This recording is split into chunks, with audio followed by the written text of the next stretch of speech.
के 200 साल पुराने निर्वाणी मठ में शनिवार की रात खूनी खेल खेला गया।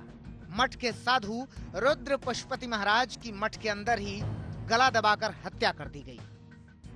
आज के दिन एक सुबह नागठाणे गांव के निर्वाणजी मठ, जहां साधु शिवाचार्य रुद्र पशुपति का मठ है, वहां उनकी हत्या हुई थी।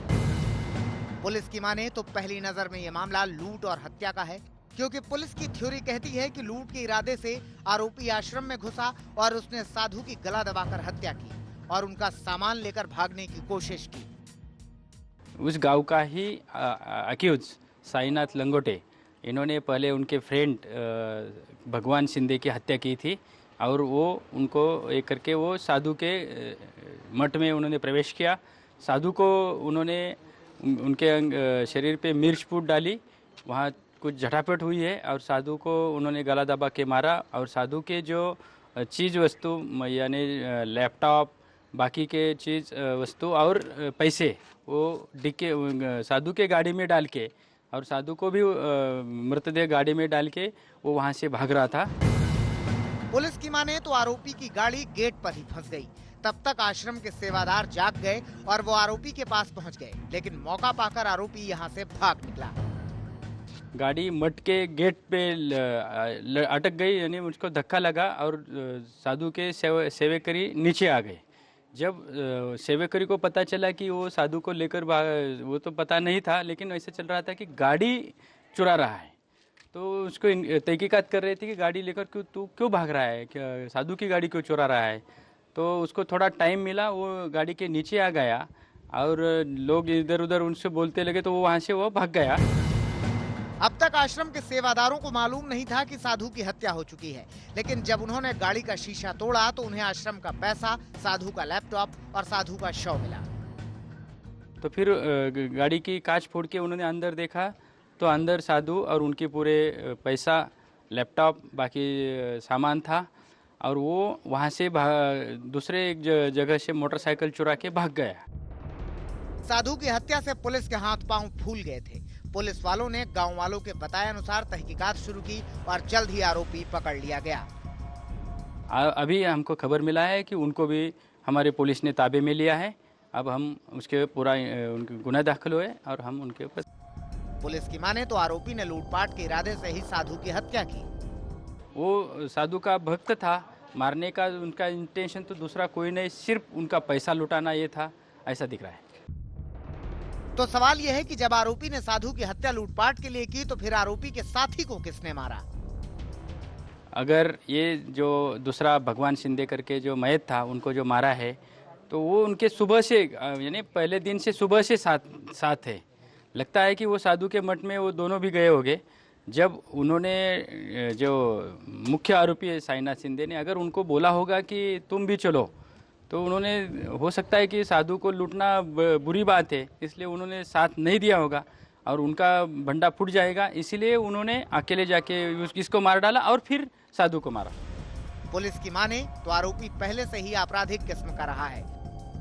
ये 10 साल पहले उन्होंने उनके पिताजी के साथ एक गुनाह किया है, उसने एक का मर्डर किया था। अभी भी उनके ऊपर एक 15-20 दिन पहले भी एक गुनाह यहाँ दाखिल है, लड़की की छेड़छाड़ की वजह का। ये उनका रिकॉर्ड अच्छा नहीं। तो पुलिस के मुताबिक ये ओपन एंड शट केस है, जिसमें लूटपाट के इरादे से एक शख्स ने साधु की हत्या की। मगर पालघर के बाद नांदेड़ में साधु की हत्या हुई तो सियासी गलियारों में हड़कंप मच गया। शुरुआत की बीजेपी के प्रवक्ता संबित पात्रा ने ट्वीट किया, महाराष्ट्र के नांदेड़ में 2 साधुओं की गला रेतकर निर्मम हत्या। गत 1 महीने के अंतराल में ये दूसरी बार साधुओं की हत्या हो चुकी है। पहली हत्या को सरकार ने अफवाह कह के करार दे दिया। समूचे देश के और संतों की मांग थी सीबीआई को सरकार जांच सौंपे, पर महाराष्ट्र सरकार ने अब तक नहीं किया। अब 1 महीने में दूसरे साधु की हत्या होती है। यह हो क्या रहा है महाराष्ट्र में? उधर अपनी ही पार्टी से खफा माने जा रहे कांग्रेस नेता संजय निरुपम ने तो साधु की हत्या को लेकर सीधे साजिश का आरोप लगा दिया। देश में साधु सन्यासियों की निर्मम हत्या का खतरनाक ट्रेंड चल रहा है। ताजा घटना है नांदेड़ की। एक लिंगायत साधु की हत्या कर दी गई। गहराई में जाना जरूरी है। सुनियोजित षड्यंत्र के तहत तो हत्याएं नहीं हो रही हैं। सियासत रफ्तार पकड़ रही है। नांदेड़ में हुई हत्या को पालघर से जोड़कर महाराष्ट्र में ऐसी हत्याओं के सिलसिले पर सवाल किए जा रहे हैं, लेकिन सच्चाई क्या है ये आरोपी बताएगा। कुंवरचंद मंडले, नांदेड़, आज तक। डॉक्टर सुधांशु त्रिवेदी हमारे साथ सांसद और राष्ट्रीय प्रवक्ता भारतीय जनता पार्टी के इस मुद्दे पर चर्चा के लिए जुड़ रहे हैं। चरण सिंह सापरा साहब प्रवक्ता कांग्रेस पार्टी के हमारे साथ जुड़ रहे हैं। महेश तिवारी नेता शिवसेना के, महंत नवल किशोर जी महामंडलेश्वर हैं, वो हमारे साथ जुड़ रहे हैं। स्वामी डॉक्टर उमाकांतानंद सरस्वती महामंडलेश्वर हमारे साथ जुड़ रहे हैं। सतीश प्रकाश जी पॉलिटिकल एनालिस्ट के तौर पर बीएसपी समर्थक हमारे साथ जुड़ रहे हैं। सबसे पहले मैं सुधांशु जी आपके पास आना चाहती हूं।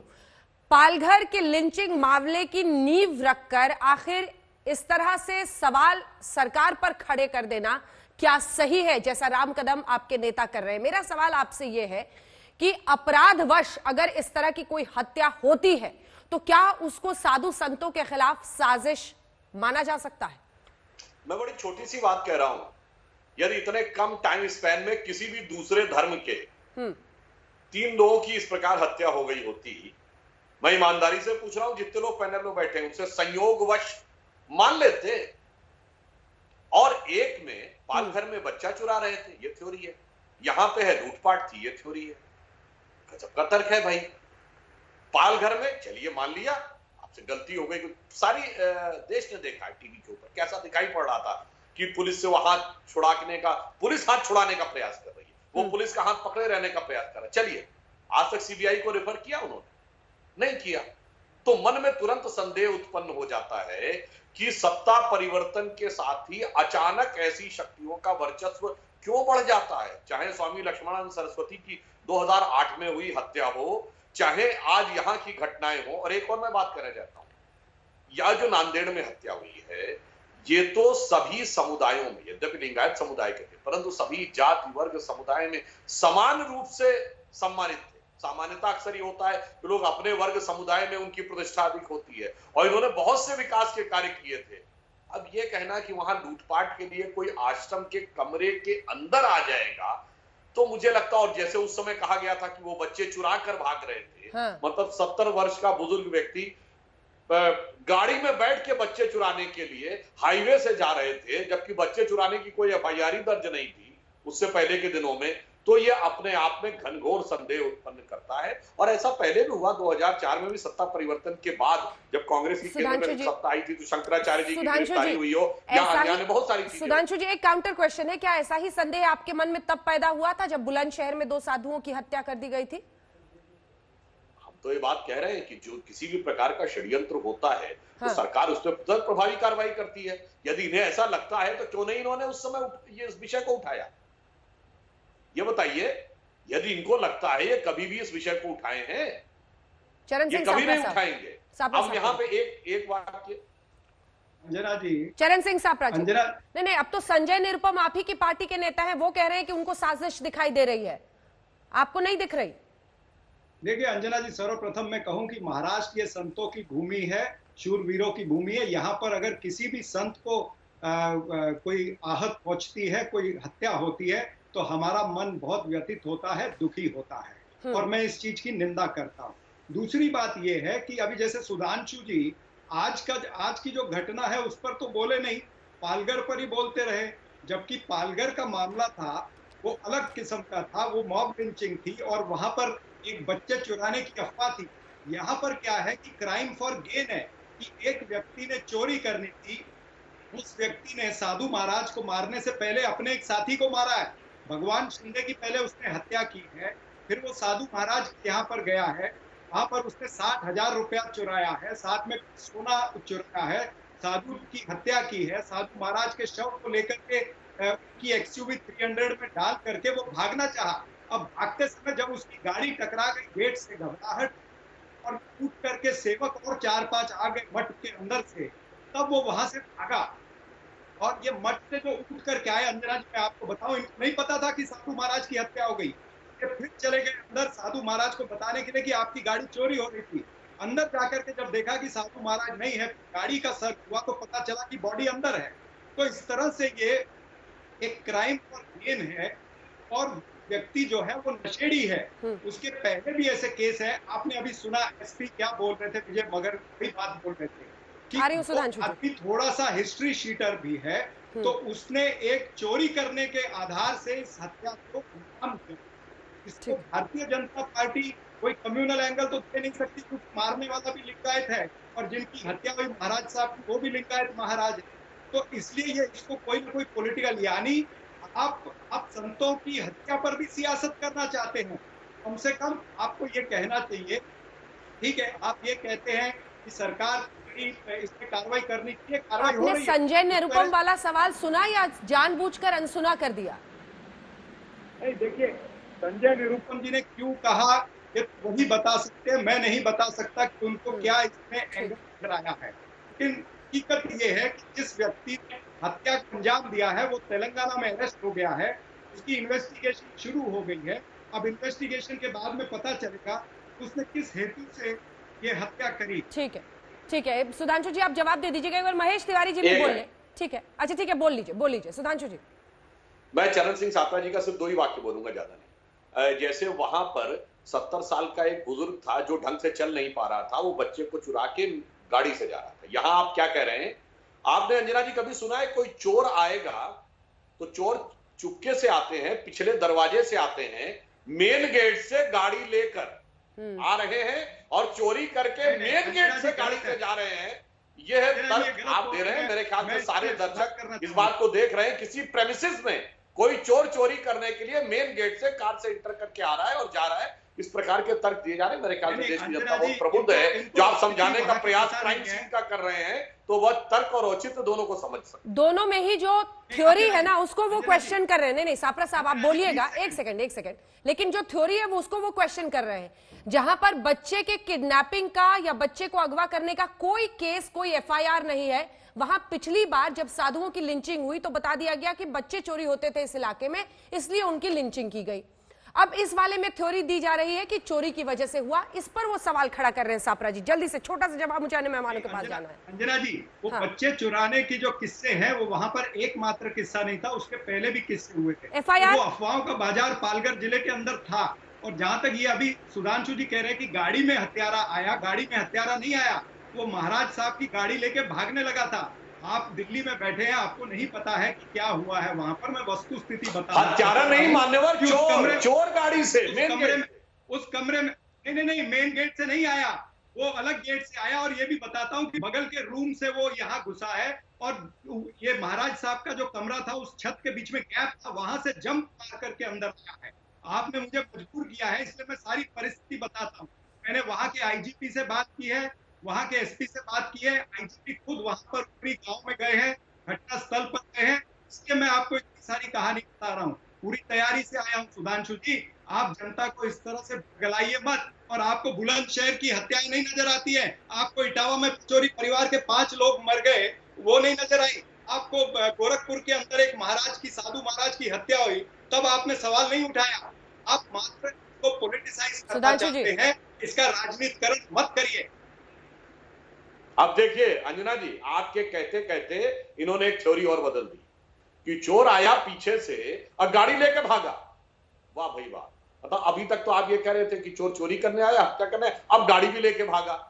भाई जब चोर और हत्या करके आदमी भागता है तो चोर दरवाजे से भागता है कि मेन गेट से गाड़ी लेके भागता है? अब वो मतलब किसी को कोई ना इन्वेस्टिगेशन होगा। आपको बहुत जानकारियां हैं, मगर ये जानकारी नहीं तो फिर इतना मान लीजिए आपके दौरे हुकूमत में चोरों का कॉन्फिडेंस इतना बढ़ा हुआ है कि पिछले दरवाजे से चोरी करके आने के बाद अगले दरवाजे से कार लेके भागे। से पहले एक एक करके प्लीज, एक एक करके मैंने आपको बताया, प्लीज। प्राइमा फेसी मैंने आपको बताया। नहीं, प्राइमा फेसी तो पिछली बार भी कई बातें कही गई थी। आप कह रहे हैं आप तैयारी से आए हैं, लेकिन सवाल यह है कि पिछली बार भी पुलिस तैयारी के साथ खड़ी थी छापरा साहब। बाकायदा उन साधुओं को जो निहत्थे थे भीड़ के हवाले कर रही थी। इसकी गंभीरता को समझिए। हादसा हो जाने के बाद अगर कांग्रेस पार्टी के नेता एसपी डीएसपी से बात कर रहे हैं तो इसमें कोई बहुत बड़ी कामयाबी नहीं है। समझना यह होगा कि इस तरह की घटनाएं क्यों हो रही हैं, चाहे वो महाराष्ट्र हो चाहे यूपी हो। जल्दी से महेश जी मैं आपसे एक कमेंट लेना चाहती हूँ। मैडम, कमेंट देने के पहले मैं अपने मित्र सुधांशु त्रिवेदी जी से मैं पूछना चाहता हूं, क्योंकि इनको क्या है ना कि यहाँ पर अब कम्युनल एंगल नहीं दिखाई पड़ रहा है। इसलिए इनकी परेशानी। मैं उस बात को लेकर चलना चाहता हूं जिस ट्वीट पे ये सारा मामला खड़ा हुआ है, क्योंकि ना तो इनके पास फैक्ट है, ना ये कि कुछ जानना चाहते हैं, बिना तैयारी के आते। संजय निरुपम जी ने क्या ट्वीट किया, पहले उसकी फर्स्ट लाइन पढ़ लीजिए, उसके बाद सारा कुछ मामला सामने आ जाएगा। उन्होंने ये लिखा है, देश में साधु सन्यासियों की निर्मम हत्या का एक खतरनाक ट्रेंड चल रहा है। ताजा घटना है कि नांदेड़ की कल आश्रम में घुसकर एक लिंगायत साधु की हत्या कर दी गई। इन घटनाओं की गहराई में जाना जरूरी है। देश में, महाराष्ट्र में नहीं उन्होंने कहा, उन्होंने सवाल उठाया है देश में। अब मैं आपको बताना चाहता हूँ, यूपी में इसी महीने में अनुराग शर्मा जो हिंदूवादी नेता है उनकी हत्या हो गई। उस पर सुधांशु त्रिवेदी जी ने कुछ नहीं बोला या बोलना भी नहीं चाहेंगे। 28 अप्रैल 2020 को जब 2 साधुओं की निर्मम हत्या हो जाती है यूपी में, तब ये कुछ नहीं बोलते। क्या इन्होंने सीबीआई को मामला सौंप दिया था? 19 अक्टूबर 2019 को जब कमलेश तिवारी हिंदूवादी नेता की हत्या होती है यूपी में, तब ये कुछ नहीं बोलते। असल में होता क्या है कि महाराष्ट्र में जितना प्रॉम्प्ट एक्शन हो रहा है, जिस तरह से लॉ इन्फोर्समेंट एजेंसी एक्शन में आती है, आपने देखा कि 24 घंटे के अंदर अभियुक्त को तेलंगाना से पकड़ लिया गया। जहां तक पालघर की हत्या का सवाल है, 2 साधुओं की निर्मम हत्या हुई, उससे कोई इनकार नहीं किया जा सकता है, हमें खेद है। और एक संवेदनशील सरकार होने के नाते प्रॉम्प्ट एक्शन किया गया। 101 अभियुक्त को अरेस्ट किया गया और सारे में इन्वेस्टिगेशन चल रही है। आप मुझे ये बताइए कि जब आप एक साधु की हत्या होती है महाराष्ट्र में, एक साधु की हत्या होती है यूपी में, आप दोनों साधुओं की हत्या में आप डिफरेंस कर देते हैं। आप महाराज कहाँ का ये न्याय करना चाहते हैं? किस तरह से आप कम्युनल एंगल को लेकर के स्टेट गवर्नमेंट के ऊपर आप हमला बोलते हैं? मैं आपसे ये पूछना चाहता हूँ कि आपने कितने मामलों में, मैंने 3 मामले आपको गिनवाए यूपी के, कितने मामलों में आपने सीबीआई को तुरंत आपने इन्वेस्टिगेशन सौंप दी? बिल्कुल एक भी नहीं सौंपी। जहां तक महाराष्ट्र का सवाल है, महाराष्ट्र में 24 घंटे में दोनों मामलों में, पालघर में और कल वाली घटना में, 24 घंटे के अंदर अभियुक्तों को पकड़ लिया गया। जो पुलिसकर्मी इसके रिस्पॉन्सिबल थे उनके खिलाफ एक्शन लिया गया। आप ये बताओ कि इससे ज्यादा state government enforcement agency prompt action करती है, आप क्या चाहते हैं? ठीक है, आपको एक ठीक है महेश तिवारी जी, मैं जवाब लूंगी इसका। सुधांशु जी एक ही बार जवाब दीजिएगा, 1 सेकंड रुक जाइए। अब दो महामंडलेश्वर जी हमारे साथ हैं, उनकी प्रतिक्रिया में ले लूं। महंत नवल किशोर जी, आपके साथ शुरुआत करते हुए, आपने तीनों नेताओं को सुन लिया है, आपको क्या दिख रहा है? अंजना जी, बड़ा दुख है, कष्ट है, जो साधु समग्र मानवता को एक मार्गदर्शन देता है, प्रेरणा देता है, उन साधुओं की हत्या हो रही है। और मुझे बड़ा दुख इस बात का है कि यहाँ बैठ करके हत्याएं गिनाई जा रही हैं। किस प्रदेश में कितनी हत्याएं हुई, हम यहाँ कितनी हत्याएं हुई उसे सुनने के लिए नहीं बैठे हैं, हम सुनने के लिए बैठे हत्याएं क्यों हुई। अभी तक सुना जाता था कि साधु चोर को साधु बना देता है और साधुओं को चोर बनाया जा रहा है। अभी तक सुना जाता था चोर सामान लेके जाता है, पहली बार देखने आया कि साधु का सब लेके जा रहा है, चोर सामान नहीं सब लेके जा रहा है। इसलिए मेरी तो विनम्र प्रार्थना है सभी राजनीतिक पार्टियों से, चाहे सत्ता में है चाहे विपक्ष में है, कि आज इस देश का साधु जो समाज के लिए जीता है, क्या साधु बनना अपराध हो गया? वो समत गुरु रामदास की भूमि, छत्रपति महाराज शिवाजी की भूमि, क्या हो रहा है इस देश में? क्या साधु होना अपराध ऐसा हो गया है? मेरी आपसे प्रार्थना है कि आज साधुओं की हत्या मत गिनाइए कि इस प्रदेश में इतनी हत्याएं हो गई, इस प्रदेश में इतनी हत्याएं हो गई, आपने कुछ नहीं किया तो हम भी कुछ नहीं करेंगे, वो कुछ नहीं करेंगे तो हम भी कुछ नहीं करेंगे। राजनीति किसी और मुद्दे पर कर लो कृपा करके। ये साधु समाज के लिए जीता है, साधु मार्गदर्शक है, उस साधुओं की हत्या हो रही है। हो क्या गया इस देश को? महाराष्ट्र में चाहे यूपी कहीं भी साधु की हत्या होना बंद हो। और मैं आपसे विनम्रता से प्रार्थना कर रहा हूं, उच्च स्तरीय इसकी जांच होना चाहिए। सामान्य चोरी नहीं है, कहीं कह दे तो आप सामान्य चोरी हो रही थी, कहीं कह दे तो बच्चा चोरी हो क्या रहा है। गुमराह मत करो समाज को, जो अपराधी है उसको दंडित करो। उसने एक व्यक्ति को मार दिया, सब लेके जा रहा था, उसके पीछे मुझे लगता है, मैं कोई वो नहीं कह रहा हूं, वो तो जांच एजेंसी तय करेंगी कि कोई व्यक्ति हत्या करके सब साथ में ले जाता है, सब साथ में ले जा रहा था, इसलिए संदेह बढ़ जाता है। मुझे लगता है कोई न कोई षड्यंत्र है। किसको दिखाने वाला था? सब देखो मैं इनको मार दिया हूं, देखो मैं साक्ष्य लेके आया हूं, साथ में मरे हुए साधु का शरीर लेके आया हूं। मेरी साधुओं की हत्या पर कृपा करके राजनीति मत करिए, हमें उत्तर दीजिए कि हमारे साधुओं की हत्या क्यों हो रही है। साधु ने अपराध क्या किया? भजन करता था, यही अपराध है। समाज को मार्गदर्शन करता है, यही अपराध है। इसलिए मेरी प्रार्थना है, इसमें संदेह है। महेश तिवारी जी जवाब दीजिए उनकी बात। बिल्कुल, देखिए जो महंत जी कह रहे हैं, बिल्कुल इनकी बातों में मैं पूरी तरह से सच्चाई है और मैं इनकी बातों पे सहमत हूँ कि जब भी कभी साधु समाज में किसी भी साधु की हत्या होती है तो निस्संदेह ये बहुत गंभीर मामला बन जाता है। लेकिन इसको इस तरह से देखा जाए कि जहां पर हत्या होती है किस तरह का गवर्नमेंट एक्शन लेती है। जहां तक महाराष्ट्र का सवाल है, मैं महाराष्ट्र के उपलक्ष्य में बोलना चाहता हूं कि महाराष्ट्र में जब भी कोई हत्या हुई, ये 2 मामले अभी प्रकरण में आए हैं, दोनों में स्टेट गवर्नमेंट ने बड़ी त्वरित कार्रवाई की है और त्वरित कार्रवाई करने के बाद ये जो भी सिलसिला अपराधी क्यों थे नहीं रुक उनको रहा? 24 घंटे के अंदर उनका सवाल ये है, उनका सवाल ये है, अरेस्ट किया गया और जो भी उनके न्याय व्यवस्था के अंदर महेश जी, कड़ी सजा दी शिवसेना जाएगी, से हमें अपेक्षा नहीं सजा दी जाएगी, थी, शिवसेना से अपेक्षा नहीं थी कि साधु को चोर बना देंगे आप लोग, कड़ी सजा दी जाएगी, साधु को चोर बना देंगे, सवाल है बच्चा चोर बना देंगे। हत्याएं हो रही कृपा करके ये अपेक्षा है, में शिवसेना से नहीं थी। कम से कम ये गंभीर जो समस्या बन जाती है, भगवाधारी इसको रोका जाना चाहिए। स्वयं लेकिन भगवान रोकेगा कैसे? इसमें जिस तरह से महाराष्ट्र सरकार ने एक्शन लिया है, इस तरह से एक्शन लेने के बाद कोई भी निर्मम हत्या नहीं हो पाएगी। मैं इसको जिस तरह से सुधांशु त्रिवेदी ने पॉइंट आउट किया था, क्योंकि ये आज इंस्पेक्टर की भूमिका में है, ये नेता या प्रवक्ता की भूमिका में नहीं है।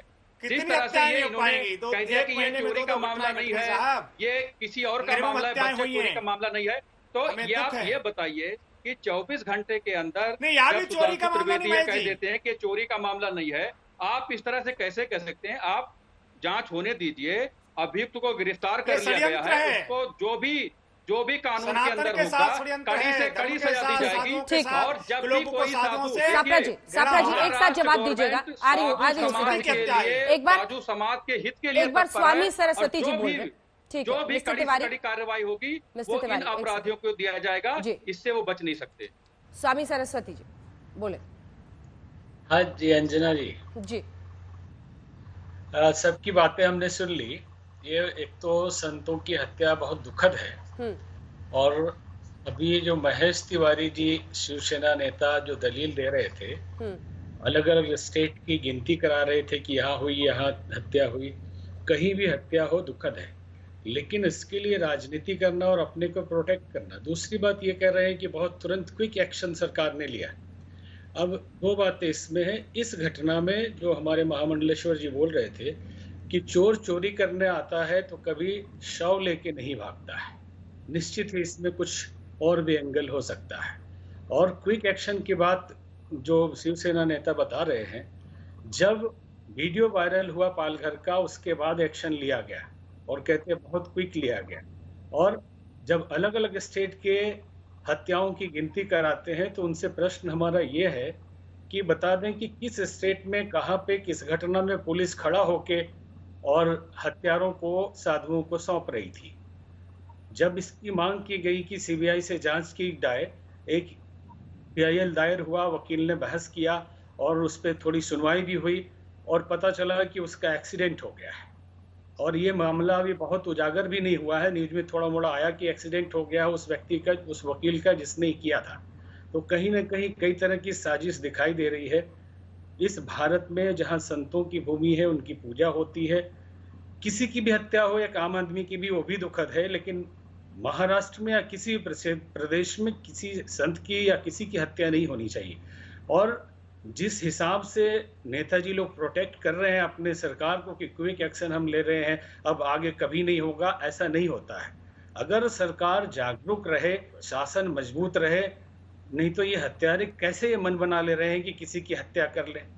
और अभी उसमें बच्चा चोर का बहाना बनाया गया, अब इसमें खुद ही वो चोर ही गया है, हत्या करके उसने चोरी की, सामान लिया, गाड़ी लिया और लाश भी ले लिया उसने, और लाश लेके भागने लगा। तो निश्चित ही इसके अच्छे और बड़े स्तर पे जांच की जरूरत है।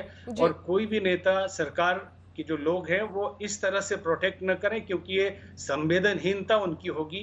क्योंकि इतना दर्द भरा ये घनी घटना है और इसमें भी केवल अपने कि हम अपने सरकार को प्रोटेक्ट कर ले। आप सरकार है तो जनता के लिए है, जनता के द्वारा बनाए गए हैं, तो जनता के हितों की रक्षा करना आपके लिए जरूरी है। और साधु भी जनता है, साधु इस देश का नागरिक है। आज तो इन घटनाओं से साधुओं को डर लगने लगेगा कि कहाँ जाएं, कहाँ रहें। पहले के जमाने में जंगलों में रह लेते थे, घर छोड़ के निकलते थे सारा त्याग करके, आज तो शहर में रहने लगे। अब शहर में भी बड़ा मुश्किल दिखाई दे रहा है। जी सतीश प्रकाश जी, मैं आपसे जवाब लेती हूं, फिर उसके बाद मैं आऊंगी आपके पास सापरा साहब। सतीश जी, क्या सरकारों की पहली प्राथमिकता यही हो जाती है कि किसी तरह से इसको कोई सांप्रदायिक रंग न चढ़े, इसीलिए प्राथमिकता कुछ और हो जाती है, और तय तक और जो इकबाल कानून का होना चाहिए, जो डर या खौफ होना चाहिए, वो पैदा नहीं हो पाता है, जिसकी वजह से ये सिलसिला नहीं रुक रहा है। 1 महीने के अंदर ये फिर से घटना घटी है। सतीश जी। नहीं, देखो अंजना जी, बात यह है कि इस देश का कोई भी व्यक्ति, चाहे वो साधु हो या गैर साधु हो, अगर किसी भी व्यक्ति की हत्या होती है तो ऐसे लोगों के खिलाफ मुकदमा दर्ज होना चाहिए, इसमें कोई दो राय नहीं। लेकिन एक बात आप मुझे बताइए कि अगर साधु उत्तर प्रदेश के साधु की हत्या होती है तो पार्टी का नजरिया कुछ और होता है, और अगर महाराष्ट्र के साधु की हत्या होती है तो आपका नजरिया कुछ और होता है। तो ऐसे में कहीं ना कहीं आप मजबूर कर देते हैं, इसमें कहीं ना कहीं सियासत नजर आती है। देखो अंजना जी, 2 चीजें बताऊंगा इसके पीछे। कहीं ना कहीं देखिए, बीजेपी चाहे वो पालघर की घटना हो या यहाँ की घटना हो, ये सच है कि बीजेपी और शिवसेना लंबे समय तक एक दूसरे के सहयोगी रहे, और महाराष्ट्र की पॉलिटिक्स में शिवसेना जो है वो हिंदूवादी पॉलिटिक्स रखती है, उसका एक चेहरा है। बीजेपी की मजबूरी ये है क्योंकि वो सत्ता से बाहर है। और एक बात ये भी आपको ध्यान रखना पड़ेगा कि सत्ता की सीढ़ी से फिसली हुई बीजेपी हमेशा धर्म और आस्था की चौखट की बात नहीं, संतों की बात करने के लिए बैठे हैं। अंजना जी, संतों की हत्या हुई या सत्ता की हत्या नहीं हुई है? साधुओं की हत्या को लेकर महामंडलेश्वर जी को दिखाइए। ठीक है, महामंडलेश्वर जी आपकी बात पर जवाब देना चाह रहे हैं। वो अपना एक सियासत भी ढूंढ रही है, अपना एक राजनीतिक शून्य जो है महाराष्ट्र में जो उसने खोया है, बड़ा दल बनने के बावजूद भी हमको ये भी ध्यान रखना पड़ेगा सुधांशु जी, बीजेपी सत्ता से बाहर यहाँ पर संतों की हत्या की चर्चा के लिए बैठे हैं। सत्ता की महंत नवल किशोर जी बोल रहे हैं, उनकी आवाज सुना वहाँ औरैया में संतों, महंत नवल किशोर जी, औरैया में संतों की हत्या हुई। मुख्यमंत्री ने सीधे औरैया में, उत्तर प्रदेश में जो हत्या हुई, मुख्यमंत्री ने सुबह 6 बजे तुरंत डीएम से बात की और कहा 1 घंटे में जवाब दो। हमें वही अपेक्षा महाराष्ट्र के मुख्यमंत्री जी से भी है। हम किसी पक्ष से बंधे हुए नहीं हैं, हम राम पक्ष के हैं, धर्म पक्ष के हैं। इसलिए आप यहाँ सत्ता की चर्चा मत करिए, संतों की चर्चा करिए। लेकिन मैं एक बात और, वहाँ मुख्यमंत्री ने डीएम और एसपी से कहा कि 1 घंटे में मुझे जवाब चाहिए, और महाराष्ट्र के माननीय मुख्यमंत्री कहते हैं वहाँ बच्चा चोरी हो रही थी, हमारे संतों का आप चोर बना देंगे, और हम सुनते रहे। आपका तीखा सवाल होना चाहिए, जो महाराष्ट्र की सरकार से आप तीखा सवाल कर रहे हैं। हम किसी सत्ता को व्यंग नहीं कर रहे हैं, हम सत्य को कर रहे हैं, धर्म को कर रहे हैं। हमारे साधु की हत्या हुई है, हमारे साधु की हत्या हुई है, और हमारे साधुओं को डंडे से पीट पीट के मारा गया, हमारे संतों को सोते हुए मारा गया, और आप कहते हैं चुप बैठे रहे। हम कल शिवसेना की बात करते हैं, चाहे शिवसेना हो, चाहे कांग्रेस हो, चाहे कोई और पार्टी हो, जिसकी सत्ता में हत्या होगी हम प्रश्न करेंगे। हम देश के नागरिक हैं, या तो आप कह दीजिए, आप कह दीजिए सतीश जी, आप कह दीजिए हम संतों को सतीश जी, महंत जी को सुन लीजिएगा। संतों को नागरिक नहीं, अरे बात नहीं सुनिएगा तो फिर कैसे जवाब दीजिएगा सतीश? हमारे संतों की हत्या हुई है। ठीक है, सुधांशु जी आप पर सवाल खड़े कर रहे हैं, सतीश जी उसका जवाब दीजिए। आप अलग अलग आप भेदभाव नहीं कर सकते। अगर आपको मुद्दा उठाना है तो हर जगह उतनी ही निंदा करनी होगी, उतना ही मुद्दा उठाना होगा, चाहे यूपी हो चाहे महाराष्ट्र हो। जो कार्रवाई योगी जी ने यूपी में दिखाई है, क्या किसी ने कभी एक शब्द भी कहा है कि उस कार्रवाई में कोई कमी थी, सत्ता पक्ष या प्रतिपक्ष? मगर सतीश प्रकाश जी जो बोल रहे हैं, मुझे बड़ा आश्चर्य हो रहा है अंजना जी, ये तो बसपा समर्थक है ना, जो कहती थी चढ़ गुंडन की छाती पर मोहर लगाओ हाथी पर। आज इतनी बड़ी हत्या करने वाले गुंडों के पक्ष में घुमा फिरा कर किंतु परंतु कह के इतनी व्यग्रता के साथ महंत जी को बोलने नहीं दे रहे।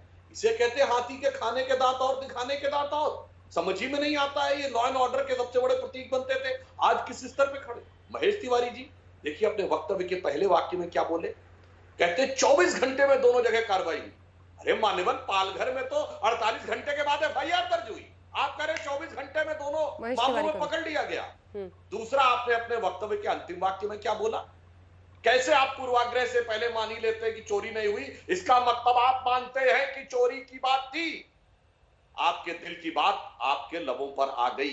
दुर्भाग्य यह है कि 10 साल शिवसेना सत्ता में रही है हमारे साथ, 95 से 2000 और पिछले 5 साल, कभी ऐसी कोई घटना हुई? आप शिवसेना का प्रतिनिधित्व करते हैं, जो छत्रपति शिवाजी महाराज की परंपरा की बात करती थी, जिसने हिंदू पद पातशाही की बात कही थी। आदरणीय बाला साहब ठाकरे जी एक बार हुंकारते थे बांद्रा से बैठ के, किसी की हिम्मत थी कुछ होने की, मगर आज चरण सिंह सापरा जी की पार्टी के संगत में आके बैठ गए। क्या कहा जाए? इसलिए आप इस प्रकार के किंतु परंतु चोरी हुई कि नहीं ये कैसे मान लिया जाए और कार्रवाई कर रहे हैं, ये बोल रहे हैं। आज शिवसेना की स्थिति को देखकर अंजना जी मुझे वही याद आता है, कदली सीप भुजंग मुख स्वाति एक गुण तीन, जैसी संगति बैठिए वैसे ही गुण तीन। महेश जी 2 लाइन का एक जल्दी से जवाब दीजिए, फिर सापरा जी के पास चलेंगे। देखिए सुधांशु त्रिवेदी जी का जो ये लेक्चर दे रहे हैं ना, ये एकेडमिक लेक्चर हो सकता है, लेकिन इसका फैक्ट से कोई संबंध नहीं। अगर आप फैक्चुअल पोजीशन को देखोगे महाराष्ट्र की, बताइए ना 24 घंटे में पालघर में कब पकड़ा गया था? सुधांशु त्रिवेदी, आपका जो लेक्चर है एकेडमिक हो सकता है, ये फैक्ट से। अरे भाई बताइए ना, पालघर में 24 घंटे में एकेडमिक लेक्चर नहीं है। आप 24 घंटे में एफआईआर भी दर्ज हुई थी, तो मैं चुनौती से कहता हूं दिखा लीजिए कार्रवाई की तो बात छोड़। अरेस्ट हुए हैं या नहीं हुए हैं, आप जाकर के वहां देखिए। आप बताइए कि 101 अभियुक्त गिरफ्तार हुए हैं पालेकर वाले मामले में या नहीं हुए हैं। आप ये बताइए 24 घंटा हुआ और अब वाले घटना जो नया घटना है इसमें अभियुक्त गिरफ्तार हुआ या नहीं हुआ है। आप देखिए, आप जिस तरह से मामले को तूल देना चाहते हैं वो यहाँ पर चलेगा नहीं, क्योंकि ये महाराष्ट्र है। महाराष्ट्र में साधु समाज, हिंदू समाज और जितने भी नागरिक वहां के हैं उनकी पूजा होती है। वो धरती ऐसी है जहां पर साधु समाज और जितने भी लोग हैं उनकी पूरी तरह से सुरक्षा है और सुरक्षित महसूस करते हैं। वो यूपी नहीं है, आपका शासित राज्य नहीं है जहां पर साधुओं समाज की और हिंदुओं की दिन दहाड़े हत्या होती है, लेकिन कोई ना तो मीडिया रिपोर्ट आती है उसको छुपा लिया जाता है और ना तो कोई इन्वेस्टिगेशन आती है, और यहाँ तक की बातें में आप कोई आवाज उठा भी नहीं सकता। तो इस तरह की जो गंदी राजनीति है उसको मत कीजिए। मैं दोनों जो हमारे महामंडलेश्वर हैं, मैं बड़े विनम्रता के साथ और बड़ा सम्मान करते हुए इनको मैं आश्वस्त करना चाहता हूं कि देखिए, साधु समाज या साधु समुदाय की कोई भी परेशानी है या उनकी जब हत्या होती है तो सबसे ज्यादा दर्द महाराष्ट्र के माननीय मुख्यमंत्री जी को होता है, क्योंकि वो आपने देखा होगा कि जब वो मुख्यमंत्री बने उसके पहले भी और उसके बाद भी कई दौड़े उन्होंने अयोध्या का किया, और मैं अयोध्या से ही संबंध रखता हूं। इसलिए मैं कहना चाहता हूं कि साधु समाज हमारे लिए पूजनीय है, पूजनीय रहेगा, और जो कठोरतम कार्रवाई होगी, मैं दोनों महामंडलेश्वर का बड़े विनम्रता से और बड़े आदर के साथ मैं कहना चाहता हूं कि जो कठोरतम कार्रवाई होगी वो स्टेट गवर्नमेंट करेगी, इसमें कोई राजनीति नहीं होगी, राजनीति होनी नहीं चाहिए। और इसको सुधांशु त्रिवेदी एक बार महंत जी जवाब देना चाह रहे हैं। एक सेकंड लगातार मत बोलिए महेश तिवारी जी, आवाज नहीं चाहिए। Mahesh ji please sir, request है, आप इसके बाद फौरन आएगी सर, क्योंकि उन्होंने महंत जी को एड्रेस किया है, वो हाथ उठा रहे हैं। मैं उनकी बात सुनते ही फौरन आपके पास, फिर सुधांशु जी के पास जाऊंगी। महंत जी बोले, आप क्या कह रहे हैं? मैं महेश जी से पूछना चाहता हूं बड़े निवेदन के साथ कि हमारे संतों की हत्या के बाद, पालघर के बाद, आदरणीय मुख्यमंत्री महाराष्ट्र ने किसी संतों के प्रतिनिधि मंडल से बात की? हमारे अखाड़ा परिषद से या जूना अखाड़े से किसी संत के प्रतिनिधियों से बात की कि यह घटना क्यों और कैसे हुई? क्या हम एक नागरिक होने के नाते, हमारे संतों की हत्या के नाते, क्या हम इतना भी अधिकार नहीं रखते थे कि एक प्रदेश के मुख्यमंत्री कम से कम एक बार बात तो रखते कि ये गलती से जो भी कारण हुए, एक बार हमें अपेक्षा थी कि शिवसेना जरूर संतों से बात करेगी कि ये कारण रहे। हमारे संतों को चोर बना दिया, हमारे संतों को लाठी से मार मार के गिरा दिया। तो एक बार भी पूछे होते तो हमें लगता कि वही शिवसेना है बाला साहब ठाकरे वाली, इसे संदेह हो रहा है। माननीय महेश तिवारी जी। माननीय, ठीक है, मैं महंत नवल किशोर दास जी का आदर करते हुए मैं जवाब देना चाहता हूं कि जहां तक माननीय मुख्यमंत्री जी का सवाल है, उन्होंने उस घटना के बाद जो समुदाय, जो संत समाज उनके पास गया, उनसे उन्होंने बात करी। टेलीफोन पर, दूरभाष पर कई प्रतिनिधियों से उन्होंने बात करी, और मैं आज भी आपको आपके चैनल के माध्यम से आश्वस्त करना चाहता हूं कि 24 घंटे माननीय मुख्यमंत्री की पर्सनल लाइफ खुली हुई है, पर्सनल टेलीफोन लाइन खुली हुई है। अभी आपको एक वीडियो वायरल हो रहा था, मैं आपको बताना चाहता हूं अंजना जी, एक बिहार के विधायक जिन्होंने फोन किया और सीधा उस फोन को अटेंड किया माननीय मुख्यमंत्री जी ने। तो मैं इस बात को कैसे मान लूं कि कोई भी साधु समाज का प्रतिनिधि उनसे बात करना चाहे, उन्होंने इनकार कर दिया? ऐसा नहीं हो सकता है। मैं आपको बताना चाहता हूँ माननीय मुख्यमंत्री जी, मैं महामंडलेश्वर जी आपको बताना चाहता हूँ कि अयोध्या के प्रमुख संत महंत और जो लोग हैं 24 घंटे उनके डायरेक्ट संपर्क में रहते हैं, और पूरे देश के साधु समाज आज भी अगर आप फोन करोगे तो महंत जी नाम पूछ रहे हैं, अटेंड होता है। महंत जी नाम पूछ रहे हैं महेश जी। देश में मैं पूरे देश में किससे बात की, वो नाम पूछ रहे हैं कि एक ही ऐसा स्टेट है, एक ही ऐसा स्टेट चरण सिंह सापरा जहाँ पर माननीय मुख्यमंत्री जी 24 घंटे फोन पर उपलब्ध अंजना जी, रहते हैं। कई जगह कई चीजें क्लैरिटी करनी बहुत जरूरी है। एक दो चीजें यहाँ पर थोड़ी सी गलत हो रही है। किसी ने भी महंत जी ने जैसे कहा, किसी ने भी साधु महाराज पर चोरी का इल्जाम नहीं लगाया है, एक बात। दूसरी बात, जो पालघर के बारे में बात हो रही थी, सुधांशु जी कह रहे थे कि 48 घंटे के बाद में एफआईआर हुआ, ऐसा नहीं था। चोर बताया, बच्चा चोर नहीं, एक मिनट मैं बोलूं। महंत जी, बच्चा चोर मान जी हाथ जोड़ के नहीं हाथ जोड़ के मैं उत्तर दे लूं जी, बताइए। मैं उत्तर दे लूं। हाँ, देखिए, दूसरी बात जो पालघर की है, 9 बजे पालघर की घटना होती है और सुबह 4 बजे तक 101 लोग अरेस्ट हो जाते हैं और उसी तारीख में एफआईआर दर्ज हुआ। नहीं, गलत बोल रहे हैं। सुबह 4 बजे दो दिन के बाद 48 घंटे के बाद जब वीडियो वायरल होता है, उसके बाद सुनिए, मुझे पूरा करने दो। मैं किसी के बीच में नहीं बोला, मैंने 30 मिनट सबको सुना है। उसके बाद में 36 लोग और गिरफ्तार हुए। उसके बाद में ये सारे लोग अरेस्ट है, कोई भी बाहर नहीं है। सबके ऊपर 302 का 307 का मुकदमा हुआ है। और फिर आपको ये भी बता दूं कि आईजीपी के अंडर में इंक्वायरी हुई है, सीआईडी क्राइम के अंडर इंक्वायरी हुई है, एडिशनल डीजी ने इंक्वायरी करी है और पूरे पुलिस स्टेशन का तबादला कर दिया है, वहां के एसपी का भी तबादला कर दिया है। ये सरकार ने तुरंत एक्शन लिया है। और ये भी, जिस व्यक्ति ने यहाँ नांदेड़ में हत्या की है, 16 घंटे के अंदर उसको दूसरे राज्य से अरेस्ट किया है। तो कहीं ना कहीं आपको ये कहना पड़ेगा कि सरकार का जो यंत्र है, जो पुलिस तंत्र है, वो यहाँ पर मुस्तैद है, तुरंत कार्रवाई हो रही है। दूसरी बात, जो आप कहते हैं महंत जी, आपने सच्ची बात कही कि इसकी डिटेल इन्वेस्टिगेशन होनी चाहिए कि वो उसका शव क्यों ले जा रहा था, साधु महाराज का शव क्यों ले जा रहा था। निश्चित रूप से मैं भी ये कहना चाहूंगा कि इसकी डिटेल इन्वेस्टिगेशन होनी चाहिए। वो व्यक्ति पकड़ा गया है, संदीप लंगोटे उसका नाम है, और उसको पूछना चाहिए कि भाई तुम शव क्यों ले जा रहे थे, क्या षड्यंत्र था। ये कल या परसों तक इन्वेस्टिगेशन होगी, आपको वो भी बात सामने आ जाएगी। ठीक है सुधांशु जी, अब सरकार तो ऐसे में जांच ही करा सकती है और वो कह रहे हैं सतर्कता से जांच हो रही है, पुलिस सामने लेकर आई है उस व्यक्ति को। लाश क्यों ले जा रहा था वो व्यक्ति, ये भी जानकारी सामने आएगी। सतर्कता और संवेदनशीलता तो इनके वक्तव्यों में दिख गई।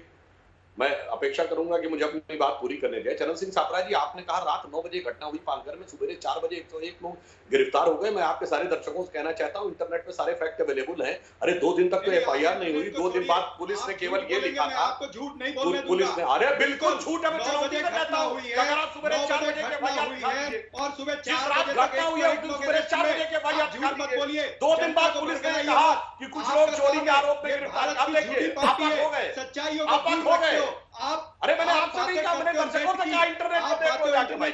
आप बातें करते हो गूगल अरे बोलो ना भाई, आपसे नहीं कहा, आप क्यों देर हो गए भाई। उठाइए एक एक करके।